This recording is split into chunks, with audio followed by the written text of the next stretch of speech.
Welcome to Kingdom Connection with Pastor Jentezen Franklin. Do you ever catch yourself wishing for a wrinkle-free, worry-free life? We all do.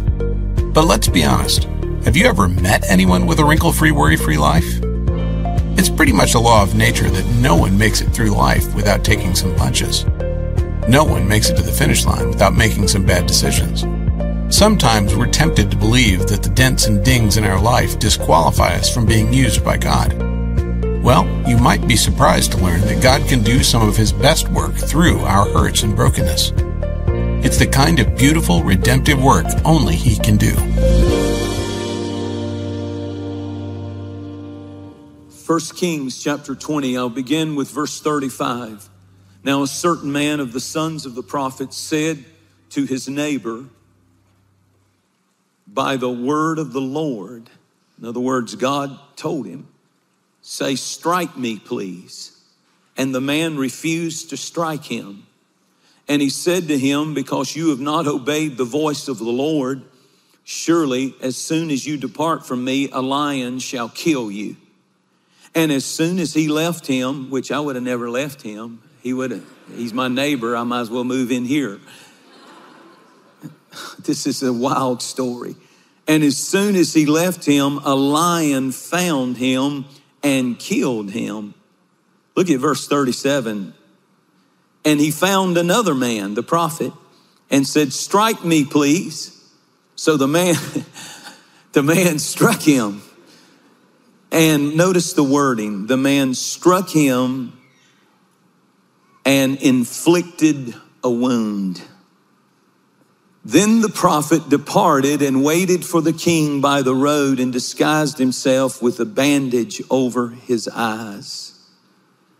I'd like to read one more verse in the last verse of that chapter, verse 43. So the king of Israel went to his house sullen or heavy and displeased and came to Samaria. One translation said, heavy under conviction. I love that. So I want to talk to you today about something, and I'll give you the title in a few minutes. But this is one of those wild stories in the Old Testament that has not much of any lead up to it. It almost seems random, strange, in the middle of everything. And God doesn't explain it. He leaves it up to people to come up with a message out of it. To me, it's strange because you have things you don't understand about this text. Why is a prophet standing there saying to a man with a sword, because it was a serious wound that he inflicted on him, required bandages and help, and he said, strike me. I mean, God told him to go tell a soldier or somebody with a sword to strike him. And the Bible said, you know, that the man looked at him like you would look. What if somebody came up and said, hit me, hit me? I remember when Mom used to whip me and Dad used to whip me, they would say a little line every once in a while that I thought was cruel and unusual punishment. Because they would say something like, you asked for it. Do y'all remember those words? And I would always come back quick. I'm asking you to forgive me. I'm asking you to not do this.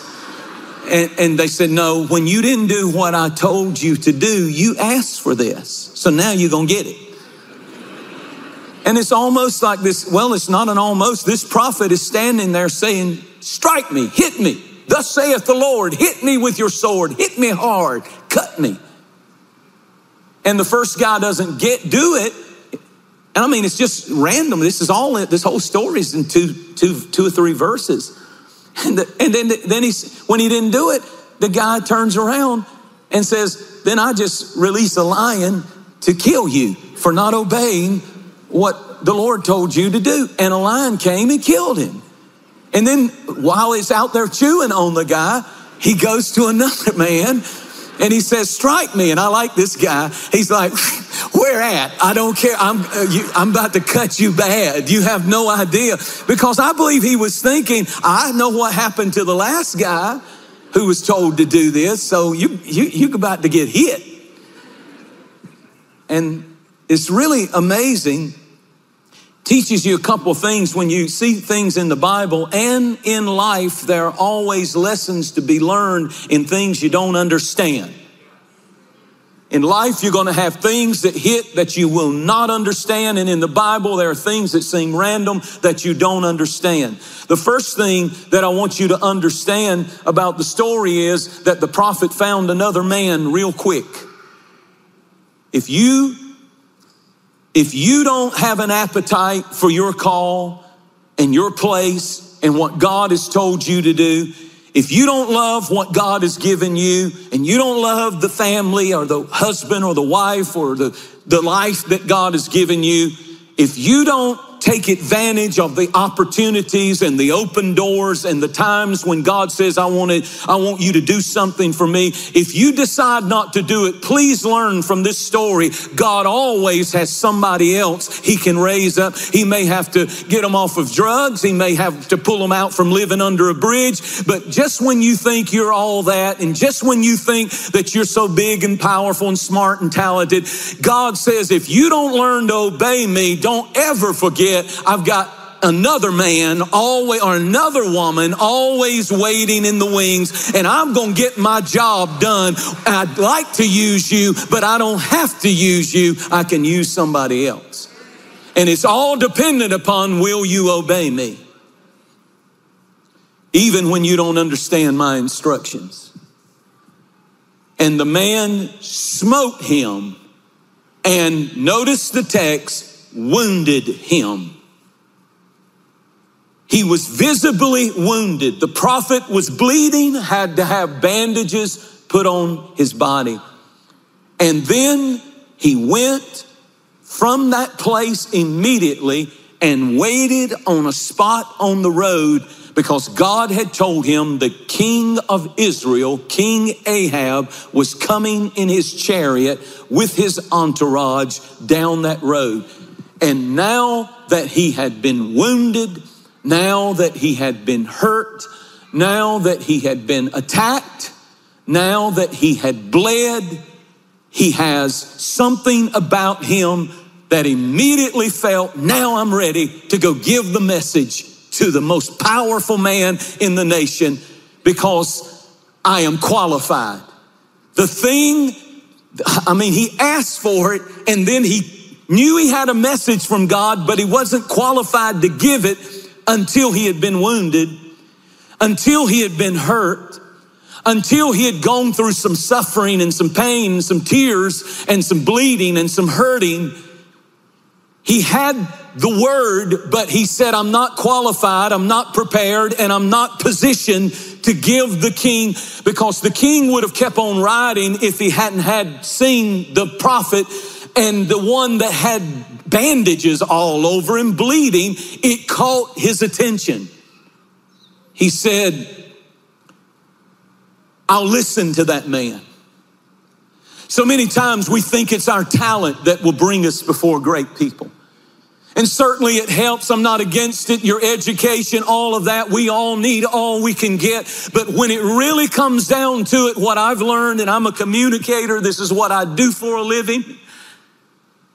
The sermons that reach people the most and touch people the most are not ones that just are up here that are Bible, spitting out facts of the Bible, and all of that's important. But it's really when in times that I've gone through woundings and hurts and cuts and attacks myself that I begin to have this authority. There's a weightiness that comes when somebody's been through something.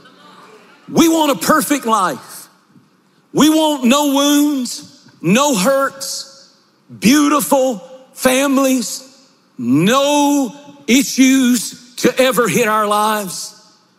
And when it does come, we soak, we sour, we fail to understand that this prophet said, God, if that's what it takes, the wounds and the hurts for me to help somebody else and them listen to me because of what I've been through. God uses, here's my title, God uses life's bruises.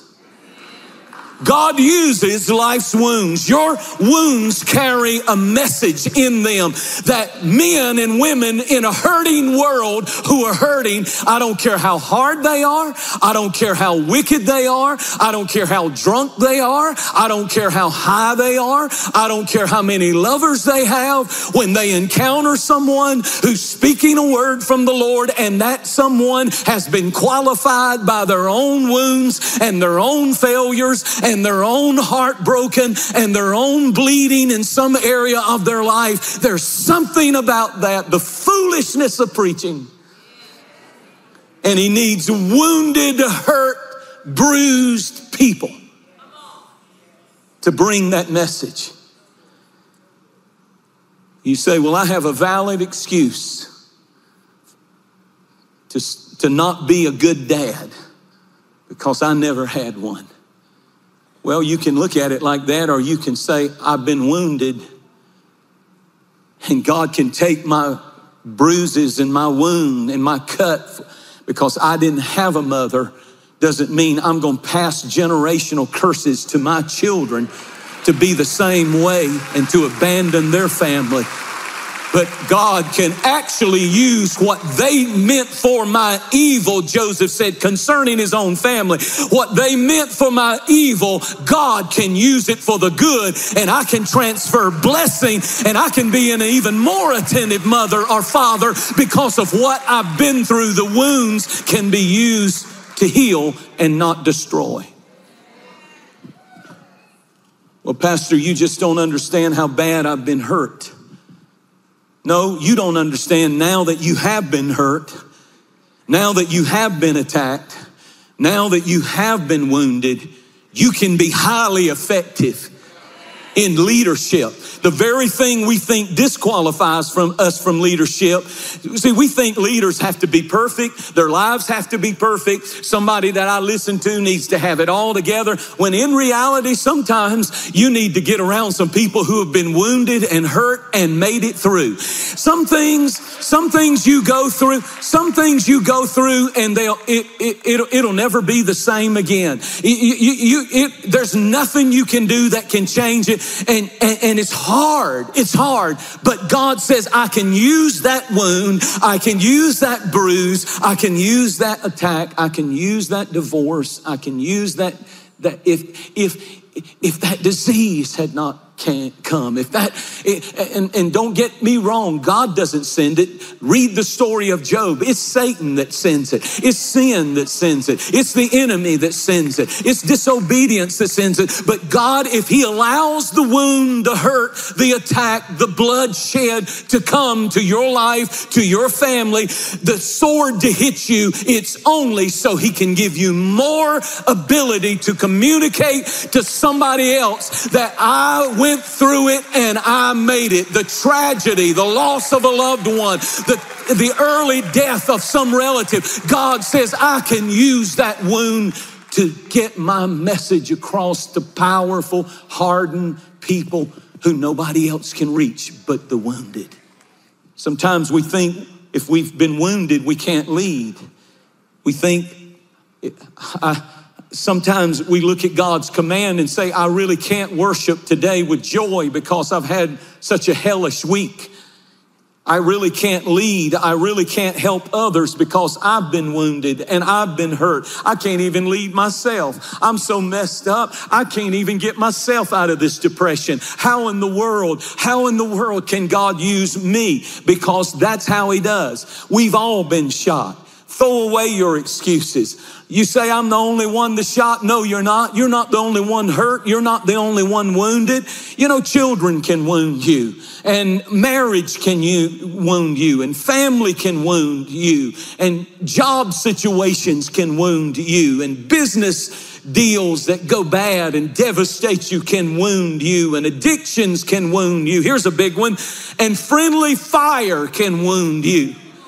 People that you were so close and so tight with, and something happened, and now there is this terrible wound that doesn't ever seem to heal. But what I'm saying to you is, you may never get over it, but you will get through it if you will do what God tells you to do.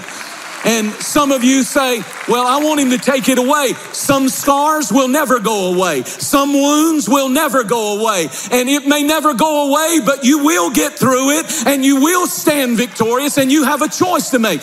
You don't choose what sword comes at you. You don't choose what wound comes into your life. Some things just hit and you don't understand and never will, but you do choose your response.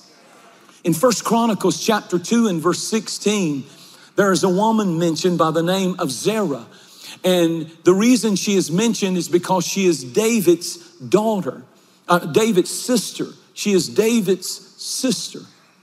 And her name is Zerah. And the sons of Zerah were Abishai, Joab, and Asahel. Now keep that up there just a moment, because it's so important for you to understand. Because the scripture clearly tells us who this woman was. Her name was Zerah, which means in Hebrew, my wounds. My wounds. Now look at me, everybody. My wounds. And the reason that it's important is something happened according to they name people after events sometimes that happened in their life. For example, there's the story of Benoni, who was Rachel's son, and she was dying, giving birth, and she said, Benoni means child of my sorrow. And so she was dying, and as she was dying, she said, his name shall be called Benoni, which means sorrow. And the dad came over and said, no. As she was dying, he said, his name will not be called sorrow. His name will be called Benjamin, which means son of my right hand, from which is the lineage of the kings of Israel. Wow. In that moment, that dad could have named that child after the sorrow and the wounds of the mother, but he didn't do that. You remember when they lost the Ark of the Covenant, 2 Samuel chapter 6, and the Bible said the Philistines stole it, and then the father-in-law, Eli, the high priest, fell backwards when he heard the news and broke his neck. And that family went into crisis. And the Bible said there was a woman giving birth, and she named the child Ichabod because of the pain that they were experiencing in their generation. They decided to pass it in the name on to the next generation. And the name Ichabod means the glory has gone. The glory has departed. The glory has been taken out of this family. Well, here's the miracle of 1 Chronicles 2 and verse 16. Zerah's name means my wounds. They were visible wounds. Something had happened in her childhood. I don't know if she was burned. I don't know if she was injured. Something had happened that caused her to have horrible wounds. But something amazing happened through this woman, because her offspring did not receive a transfer of her issues into their life. I can prove this because when you look at who her three children were, it's amazing. And it tells you there is Joab. Joab became the 4-star commander general of the army of Israel under King David.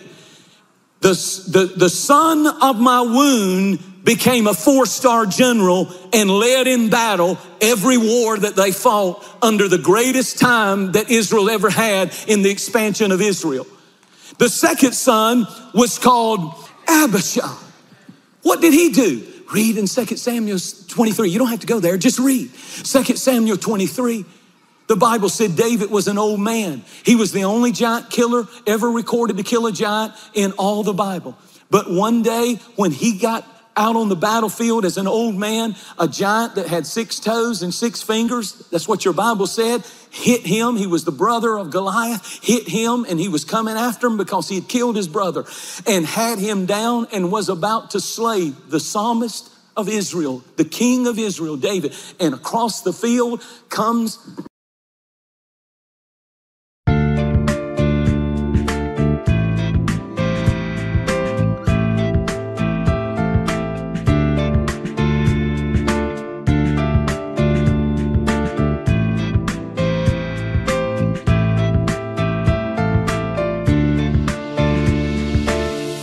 changed my life with your words and motivation. You helped me to become a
changed my life with your words and motivation. You helped me to become a better person. I feel so great about your love. Never felt that before. You have changed my life with your words and motivation. You helped me to become a better person. I feel so great about your love. Never felt that before. You are not only good by heart, but you also have a good soul. I'm lucky to find someone as wonderful as you are. I am so thankful to you for coming in my life and making it so nice. You are not only good by heart, but you also have a good soul. I'm lucky to find someone as wonderful as you are. I am so thankful to you for coming in my life and making it so nice.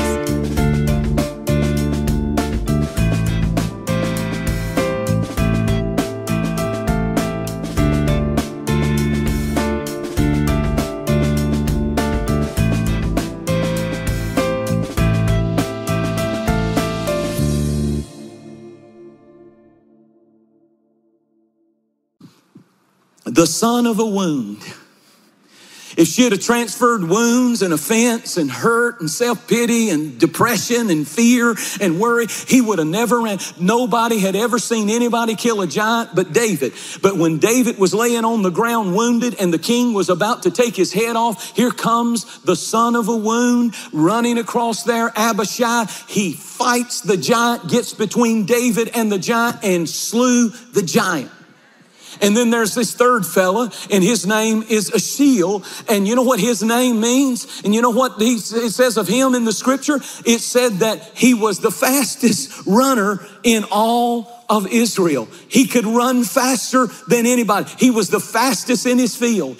So here's a woman that has wounds. Her name means my wounds. She's carried them all her life, but instead of letting her wound produce bitterness and pain and depression and addiction and curses and bondage and low self-esteem and no belief in themselves or confidence in themselves, she raised 3 champions in one household with her wounds. One became a 4-star general, one became a giant slayer, and another one became the fastest in his field.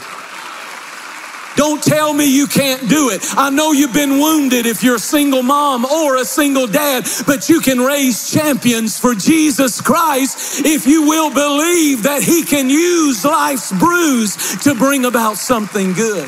My question to you is, what will your wounds produce? Will they produce bitterness? Will they produce unbelief? Will they produce addiction? Will they produce rebellion and excuses and resentment? This is what the Apostle Paul said. He had it all. He had intellect.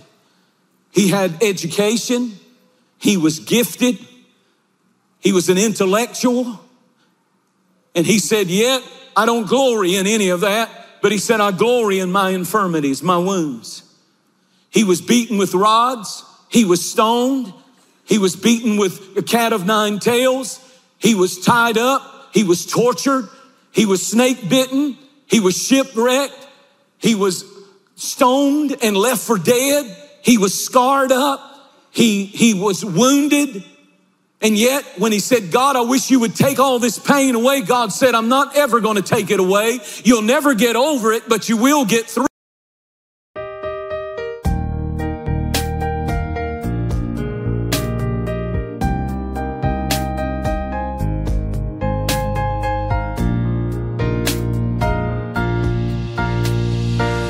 I want wanna thank you for your unconditional love for me.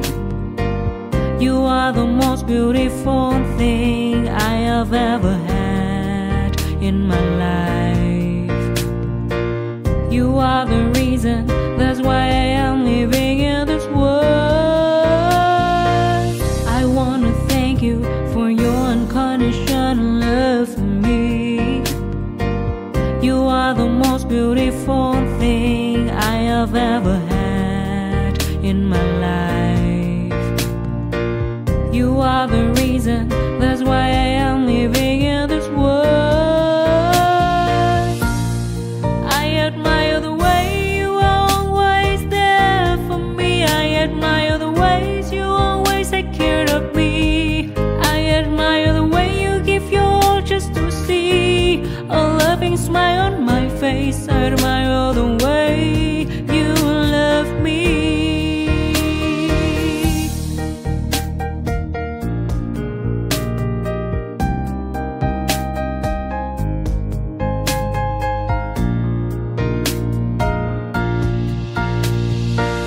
I wanna thank you for your unconditional love for me. You are the most beautiful thing I have ever had in my life. You are the reason, that's why I am living in this world. I admire the way you are always there for me. I admire the ways you always take care of me. I admire the way you give your all just to see a loving smile on my face. I admire the way you love me. I admire the way you are always there for me. I admire the ways you always take care of me. I admire the way you give your all just to see a loving smile on my face. I admire the way you love me.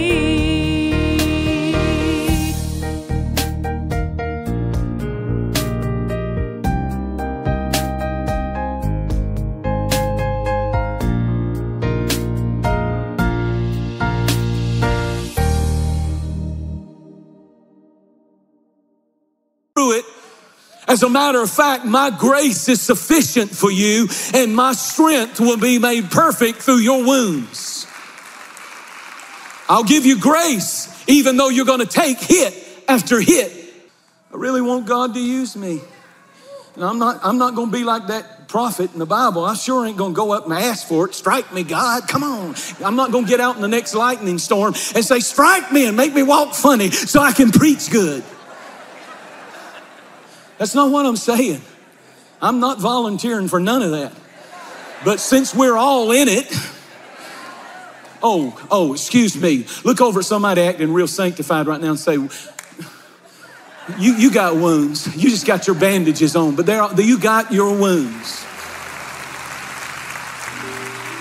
Would you just raise your hand and say, God, here's my wounds, here's my hurts, here's my blood, here's my sweat, here's my tears, here's my turning and tossing, here's my worry, here's my fear, here's my depression, here's my wounds, here's my hurt, here's my bruise.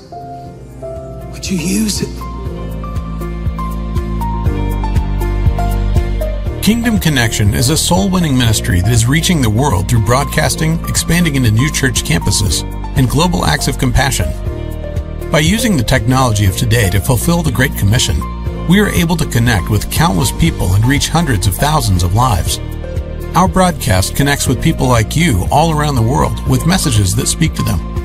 Our ministry exists to help build a connection for strengthening your faith and living out your God-given purpose. And our missions and relief work help connect you to desperate situations, showing the love of Christ through global acts of compassion. We feel the time is right and God is leading us to grow, and that only happens when you partner with us through Connection Partnership. With as little as $1 a day, you'll be helping us reach further than we've ever been before. To become a part of this ministry and enjoy exclusive partner benefits, visit us online at jentezenfranklin.org. Hope starts with you. Together, we can do something incredible for the kingdom of God. Your support helps us preach the gospel to over 200 nations around the globe. produce inspirational resources, and continue support for outreach projects. All donations received through a campaign are subject to redirection at the discretion of the organization.